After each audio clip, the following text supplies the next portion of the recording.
In this next part, I want to touch on how nature has influenced me on my health journey.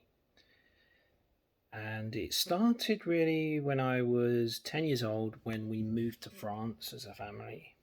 And we moved to a place in Haute-Savoie in a little village called Arta, down in this valley.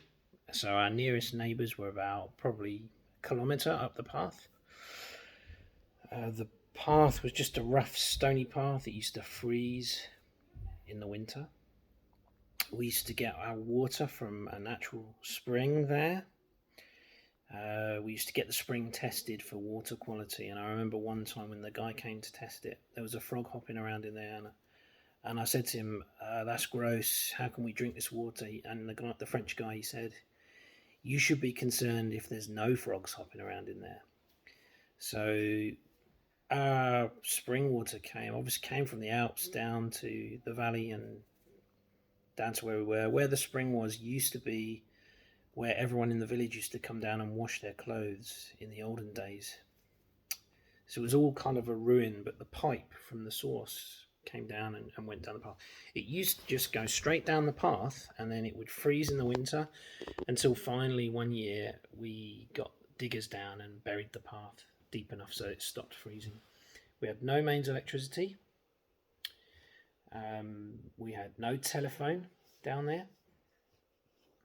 We were really proper off the grid. We used generators for electricity. Did have a TV eventually. I think we had a fridge. Can't remember. No, I don't think we did. And we had stoves for warming ourselves. We used to go in the forest and chop our own trees in the winter. We'd usually chop kind of dead trees or trees where you had maybe several branches coming off the same tree, so you'd take one or two of them and leave the others, and chop the logs up, take them back across the fields in our van, split the logs, saw the logs up, split them. I used to love doing that when I was a kid and a teenager, using wedges, the big sledgehammer and wedges, and then axes, different axes, big axes, the small axes, whacking the axe with the hammer to split the wood. We had dogs down there, big dogs, and we had a river that used to go right past our house. The house was a 400-year-old stone house that used to be a mill of some sort, I think, and was in my stepfather at the time was in his family for hundreds of years.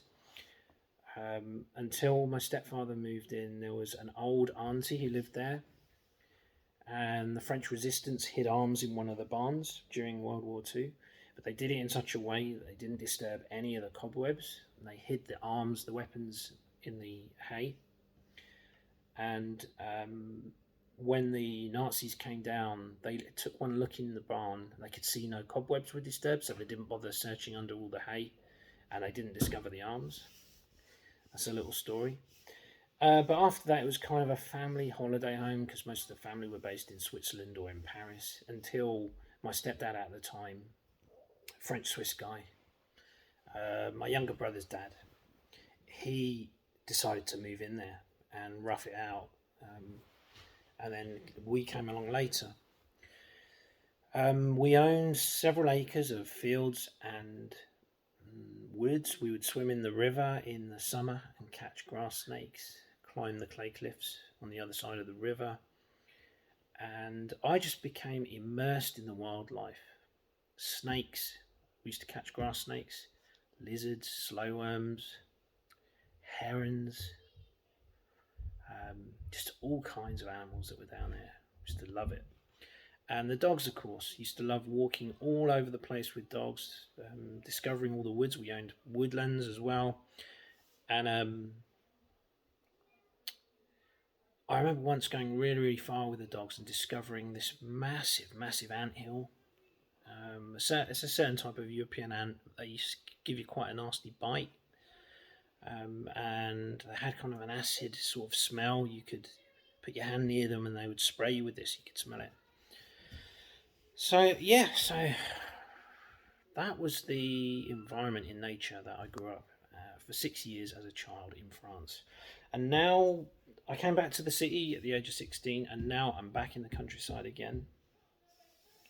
And I think that childhood experience, plus the guys that I listen to, that I follow, all that has kind of it's turned me into a homesteader, a sort of a prepper, trying to grow stuff in my garden, and also foraging all around in the woods and fields where I live here.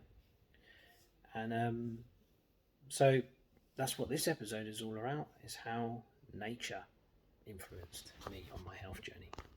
So get in nature. It's the best.